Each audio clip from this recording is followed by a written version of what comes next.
Blessed and happy Saturday to all of you, my dear friends, my dear brothers and sisters, my dear good people of God, faithful followers of the Daily Gospel Reflection with Father Jack. My dear kababayans, today is September 13, 2025, and today is Saturday within the 23rd week in Ordinary Time, Year C. Today's Gospel is from the beautiful and the wonderful account of the Gospel of Luke, chapter 6, verses 43 to 49.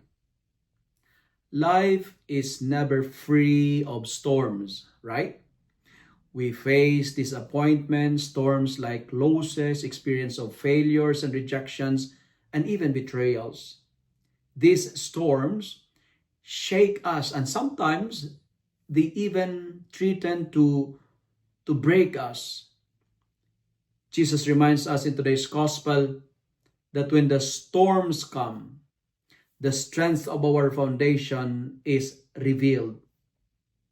A house built on sand may look beautiful from the outside, but when floods rise, it crumbles. The same is true with our faith. Appearance won't hold us up when life's trials hit it. Only a deep foundation in Christ will. The foundation Jesus speaks of is the foundation that Jesus speaks of is not just hearing His word, but living it. Many can admire Scripture, listen to homilies, or read reflections, but unless the word takes root in action, patience, forgiveness, love, humility, prayer, our faith remains shallow. A tree is known by its fruit. So too, a disciple is known by how they live out their faith, especially in difficult times. Storms reveal whether our discipleship is authentic or superficial. When storms test us, we are invited not to despair, but to dig deeper into Christ, who is our solid rock.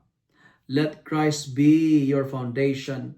If He is our foundation, no storm can wash us away. The wind may shake us, but His love steadies us. The floods may rise, but His grace continues to sustain us, because in the end, storms that frighten us can become an opportunities to show the strength of a faith firmly anchored and rooted in the Lord. If you love and like this reflection, kindly share it with your friends, share it with your family, make the Word of God viral so that many will be blessed. Amen.